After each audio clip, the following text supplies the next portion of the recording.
I've got here a Reverend Jetstream RB. And I don't know if you give a toss about Reverend. Something a bit different, isn't it? They're very highly rated guitars from those that know and own them. This week I've learnt that I should have bought a Reverend ages ago.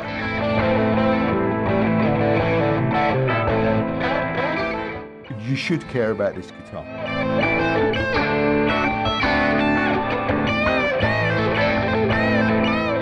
There's nothing about this guitar I don't like. Oh, hang on, no, there it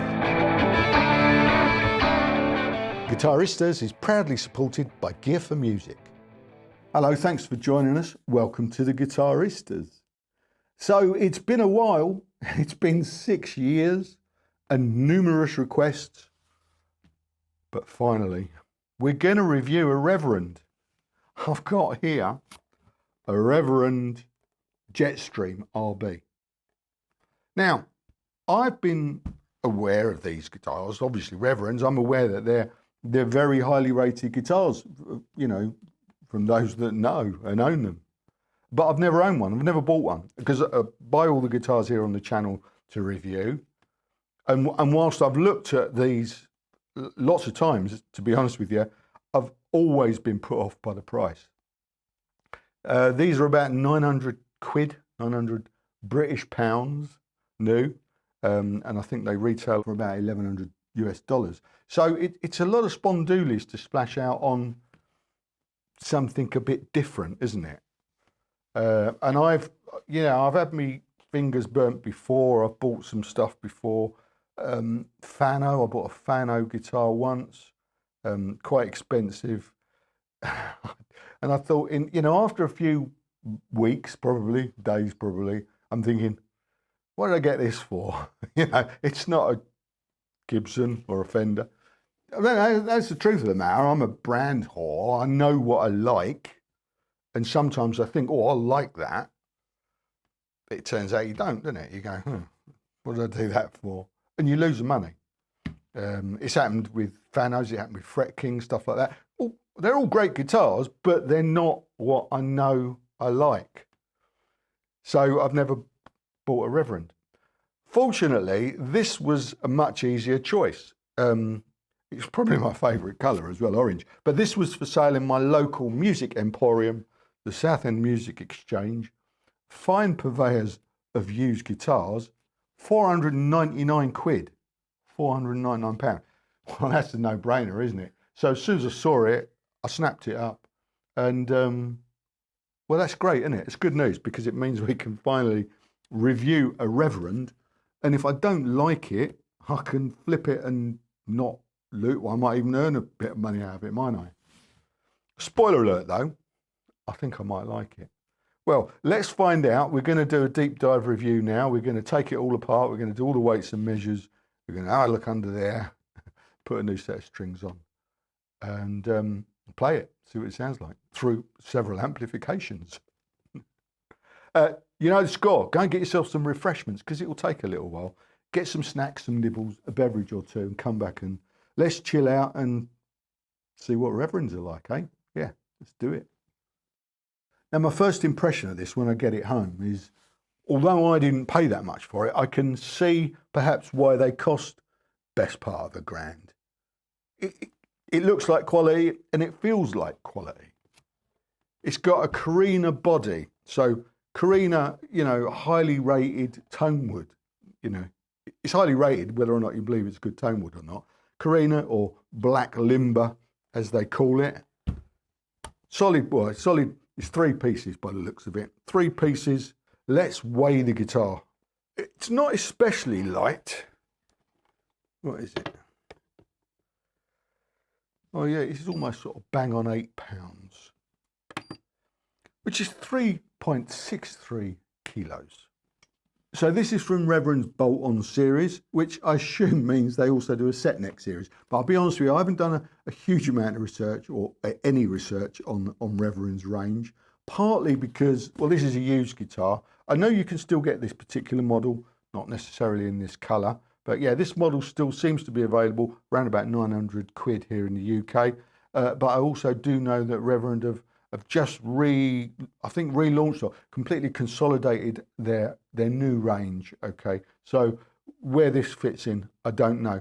Today we're reviewing this guitar as it is, and I suppose to give us an overview of the brand.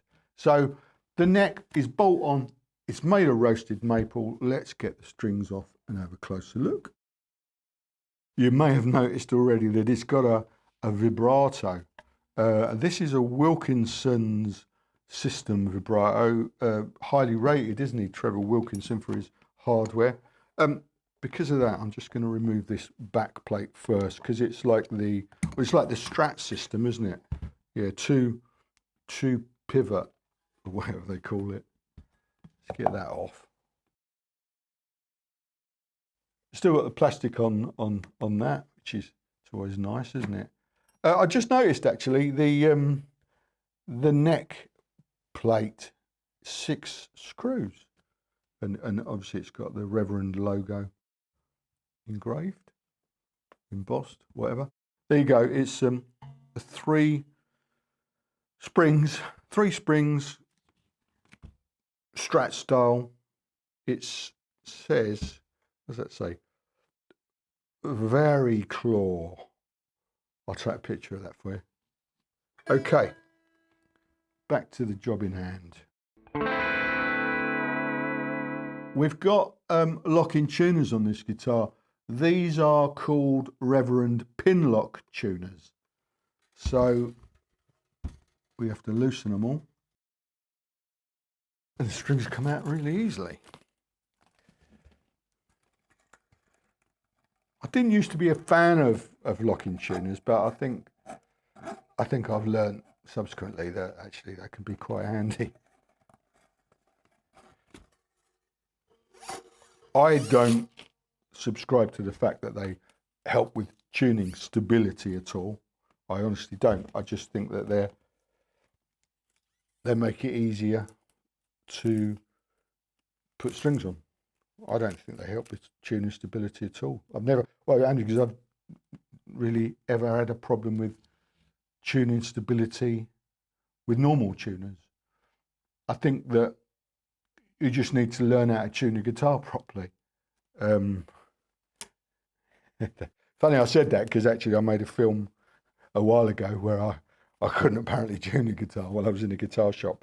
I don't mean that. I mean, you know, when you tune a guitar, you need to constantly make sure that the strings are stretched properly. You need to check that the nut is you know, there's enough room for the strings to move in the nut, because if the strings get stuck in the nut or on the bridge, perhaps that's what causes tuning problems. Anyway, what am I banging on about? It's almost like I like the sound of my own voice, isn't it, sometimes? There's no one else here, so it must be me. Right, what the fuck am I talking about? The neck, it's got a rosewood fingerboard. It's got 22 frets. Now, Reverend go to the effort to tell you exactly what the fret of the specification is. They're pretty chunky buggers, aren't they? Look at that. I've got the measurements. Yeah, where is it? 0.110 inch wide by 0.050 of an inch high. There you go. It's obviously a used guitar, so it's a little bit grubby. I mean, they're in good nick. It's not been overplayed. Now, I wonder what year it is. I don't know. I'm going to show you a shot of that serial number. Anyone tell me what year it is? Because I'm not sure I can work that out. I suppose I could look online, see if that tells me. If you know, you let me know. The nut is made out of bonite. Never heard of that before. What do you think of the headstock? I look, you know, I mean, I think it's all right. It's pretty Well, I mean, they're so well established now. I think it's an acceptable and recognisable headstock, I would say, isn't it? So yeah, all looks good. I like that. It's got a double action truss rod. There's a little Allen key in there. In terms of the, yeah, I mean, there's no sharp edges or anything. Used guitar, I suppose, doesn't really mean a lot because you don't know where it's been there or what's been done to it. Now the neck is what they call, what do they call it? Medium oval neck. I'd call it a medium V. It feels nice. Let's have a look at the profile and measurements on the screen now. Okay, here's the neck profile and measurements at the 1st fret. And here's the neck profile and measurements at the 12th fret. There you go. I do like a V-shaped neck. Feels nice. Right, so down to this end now, isn't it? So what have we got here? We've got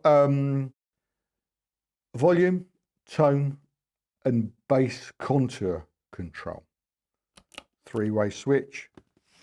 2 Reverend designed mini humbuckers that they call Retro Blast pickups, hence the name Jetstream RB. So mini humbuckers, eh? Oh, that's exciting. Let's do some unscrewing and have a look and see what's underneath. Okay, let's have a little look in here.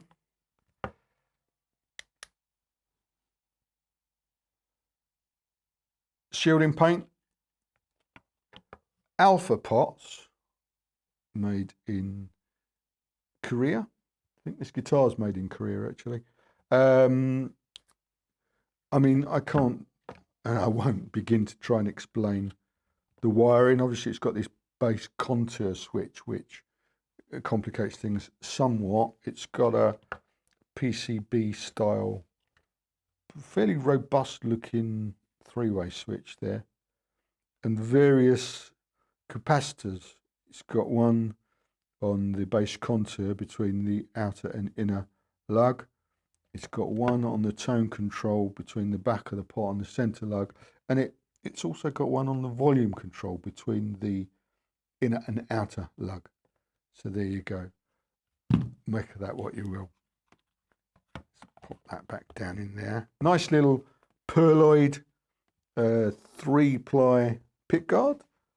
It's a nice looking guitar, isn't it? I mean, I sort of didn't mention that yet, but I do. Yeah, I mean, it's quirky, but pretty cool. Let's see what's under here.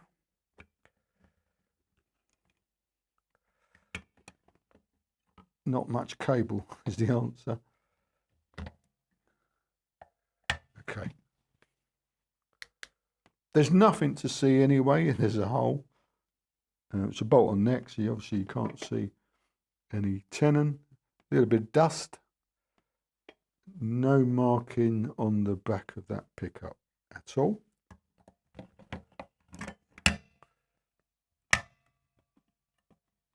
And exactly the same for the bridge. Okay. Let's take some pickup readings. Okay, here we go. Bridge RB mini humbucker, 10.88K. Okay, and the inductance is 4.49 Henrys.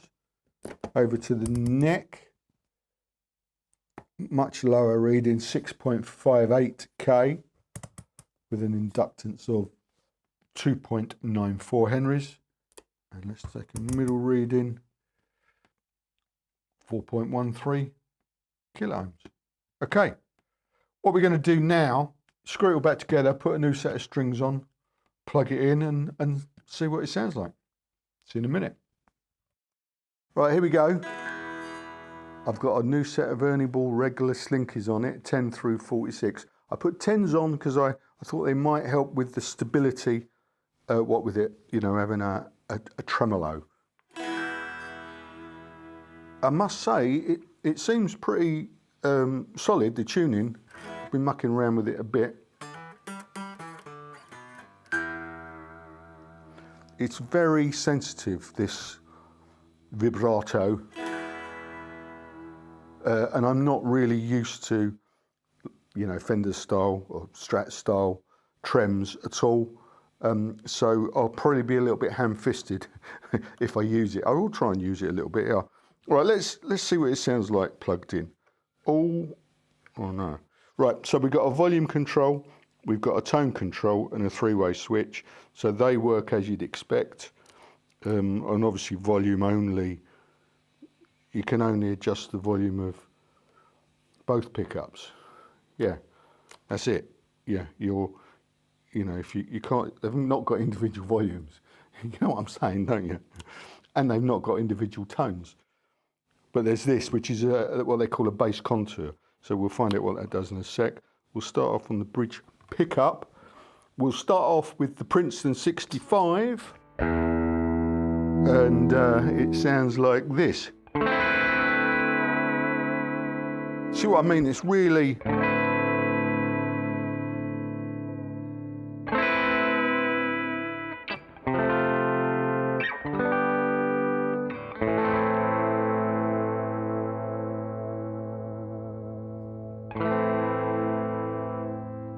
a bit of a knack, I think. You've got to get used to that. I won't use it much.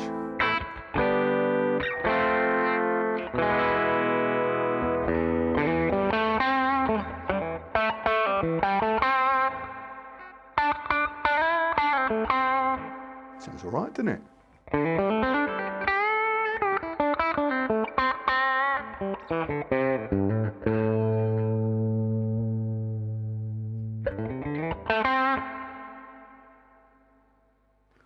All right, yeah, I reached for the bass contour, so let's go for it straight away.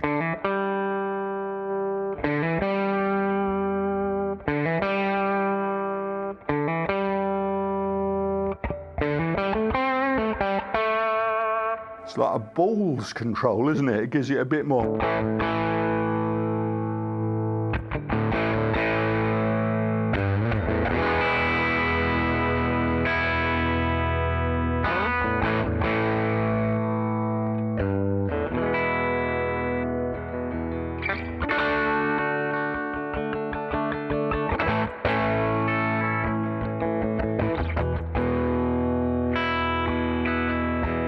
Do it, won't we?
That's quite dark, isn't it?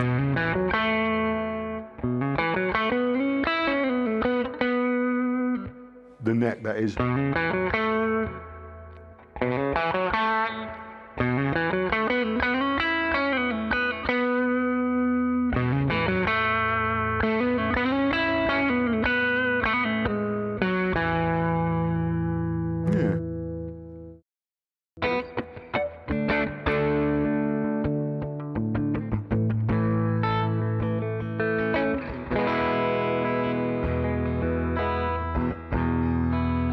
Carry on with the Princeton.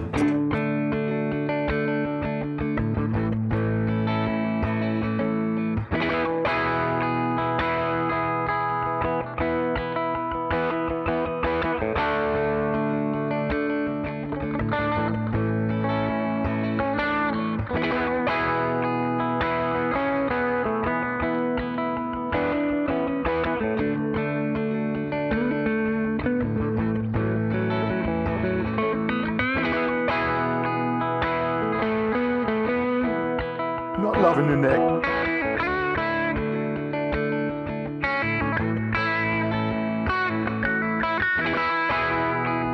I am loving the bridge.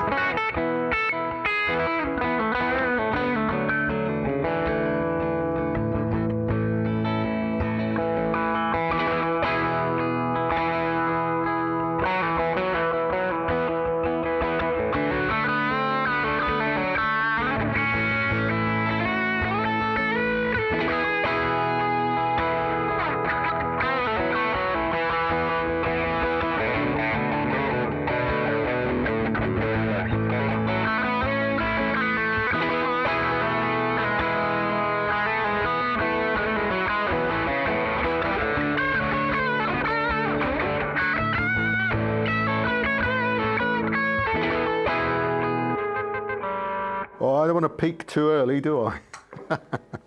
Right, yeah.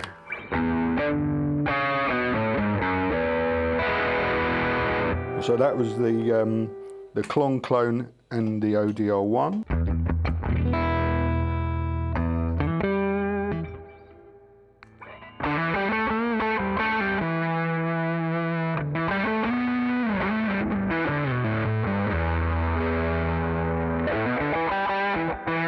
Bass contour off, bridge pickup.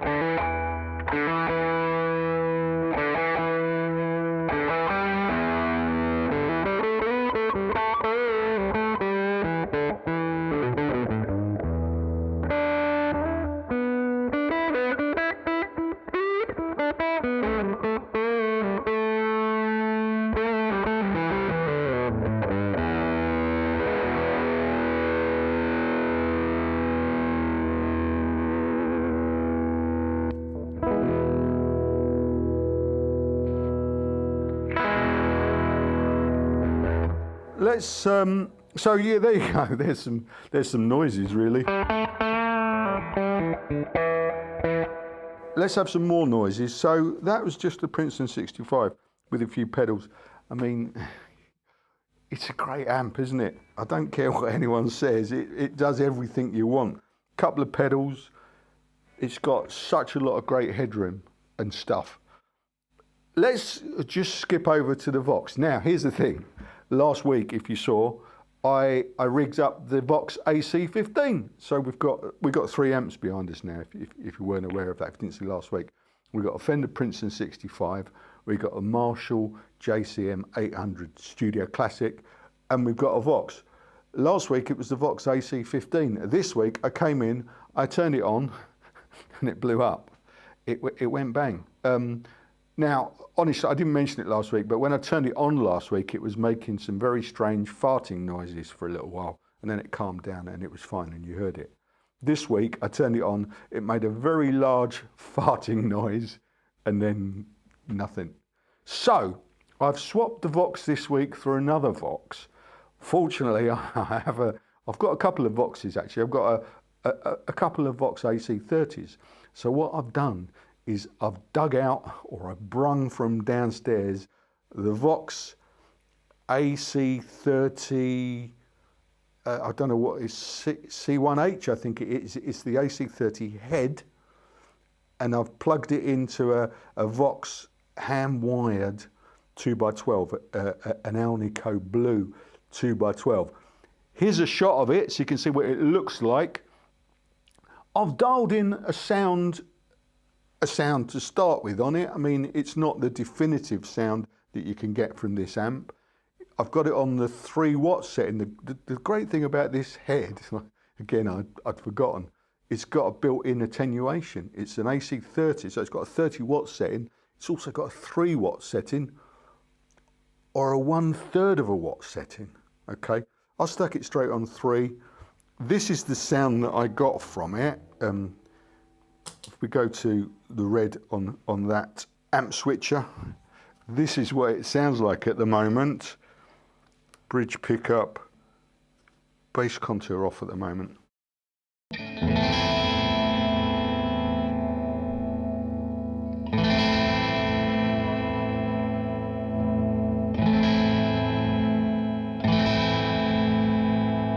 I like this bass contour. Does give it a little bit more roundness, doesn't it?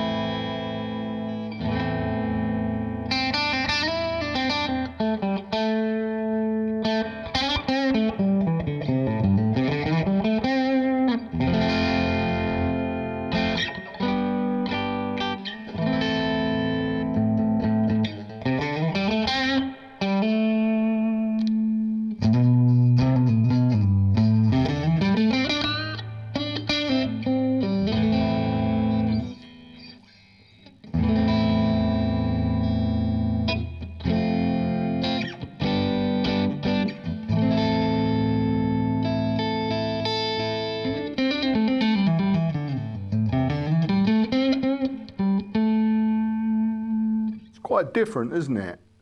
Fender, Vox.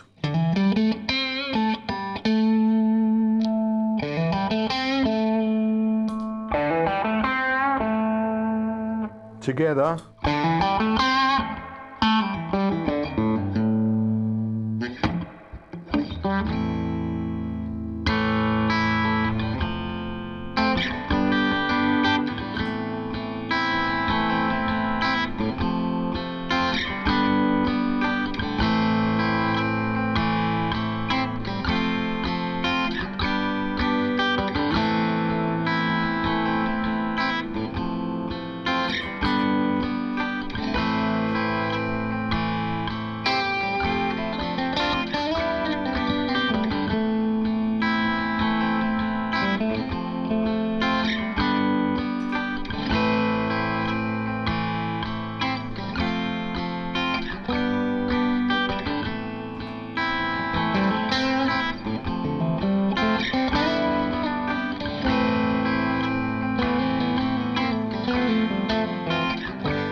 Bring the Marshall in now.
Rat on the Vox.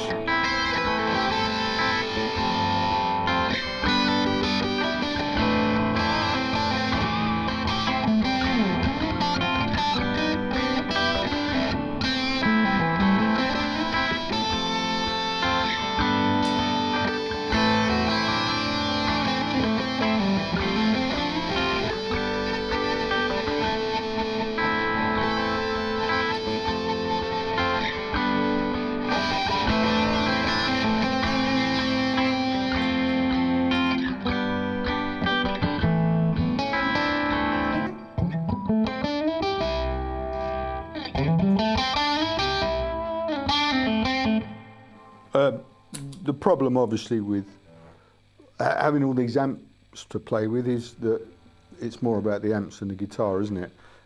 So back to the Fender, and what I will try and do is always do something on the Fender if I muck around, and I won't do that every week because it will just get too complicated if nothing else, won't it?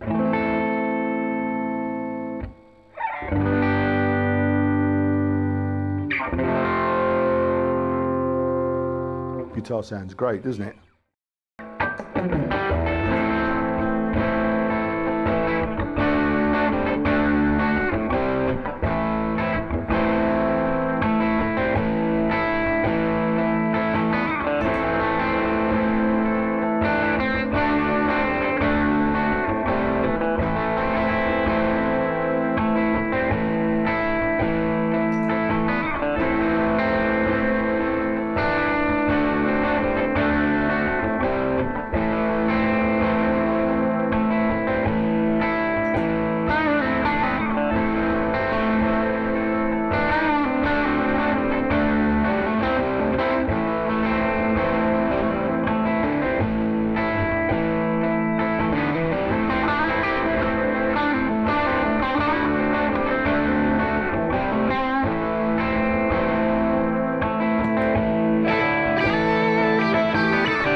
I'm clearly enjoying myself again this week. I'm clearly enjoying playing this guitar.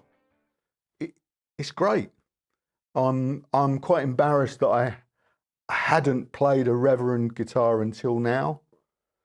I'm glad I have. As I said at the beginning, you know, the price put me off because I suppose it's the unknown. Well, for me, it was the unknown. I hadn't tried a Reverend guitar. Forking out 900 quid or £1,000 is quite a big ask. You know, and I know it's not a lot of money in this day and age for a guitar. I mean, I've bought plenty of Chinese Epiphones that are quite a lot more expensive than that. But that's kind of not the unknown. And I suppose the thing with those is, specifically for a channel purchase, I know there's a lot of people, you lot out there, that want to know what this new Epiphone newfangled thing is like. Newfangled thing, old-fangled thing with old farkled thing. This, you want, hang on, let me get this right. You lot want to know what these farkled Epiphones are like. And I don't know if you give a toss about Reverends. We're going to find out this week. I did also think that the thing is about reviewing guitars like this, the YouTube audience is a little bit limited because a lot of you won't really have these on your radar, so you won't click the thumbnail. Well, we're going to find out this week. That was definitely part of my thinking as well. Why would I spend £1,000 on a guitar that no one really cares about? Well, I didn't spend £1,000. I spent £499. I bought it secondhand. You should care about this guitar. That's what I'm going to say. You should care about it. If you get a chance to play a Reverend, do, because they're great. There's nothing about this guitar I don't like. Oh, hang on. No, there is. Well, I'm going to say I don't like it. I'm not massively keen on this style of tremolo. I'm not very good at playing this style of tremolo. Too sensitive for me. I much prefer the old Maestro wiggle sticks or the Bigsby's because, you know, this is not sensitive, you know.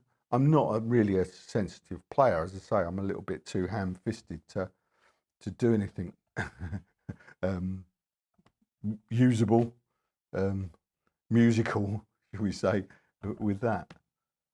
But wow, the pickups sound good.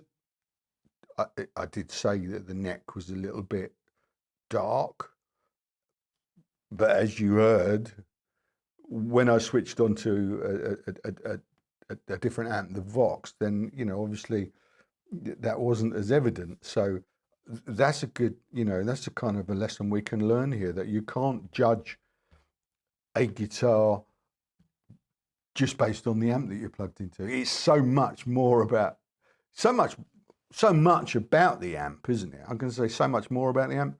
The sound is, I'm not going to say more about the amp. It's so much about the amp, isn't it? And how these pickups interact with the amp that you're plugging into. So it's good that we've got this new rig thing going on, isn't it? And I hope, you know, I hope that we all kind of learn something from that. I'm learning. I mean, you know, that's all I'm doing here every week. That's all I have ever been doing on this channel, learning. I'm not trying to teach anything on this channel. I'm trying to learn stuff on this channel and just share that experience with you.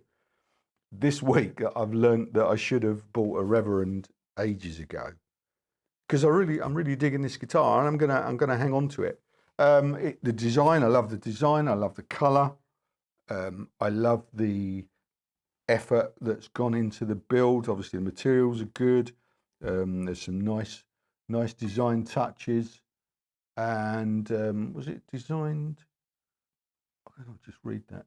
Designed and set up by Reverend Guitar USA. Proudly, cool, my eyes are not as good as they used to be. Proudly crafted by Ma Music Limited, Korea. I think that's what that says. Ma? It's tiny writing. I'll put that on the screen so you can read it yourselves. Yeah, I'm digging it all. I'm digging it all. The bass contour, or more balls control, as I call it, is great. It gives it more balls. It's a ripper. It's a ripper. There you go. That's it. That's my review of the Reverend Jetstream RB. Fabulous guitar. Very pleased I got it. Very pleased that I've now tried a Reverend. So yeah, there may be more. I don't know. We'll see how this film does. Yeah, if it does all right. Well, if this film does all right, I shall get into some other brands that I've shied away from for fear of there not being sufficient interest. Yeah, there's a big long list. Well, it's not a big long list, but there's a fairly substantial list of guitars in this price bracket that I've never been near. I've never touched. So if this film does well, things will change. Yeah. That's all for this week. Thank you for watching.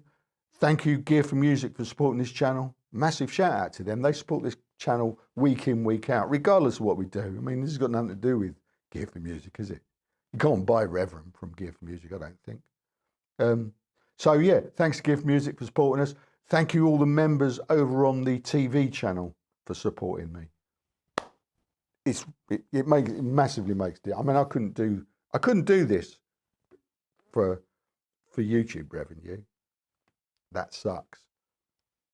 Anyway, yeah, that's it. What did I start talking about that for? I don't know. Come back next week. I've got an interesting one next week. Unboxing a can of worms. That's the thumbnail. I haven't made the film yet. Come back and find out what that's all about, eh? Yeah. Same time, same place. I'll see you then. Cheers. Ta-da.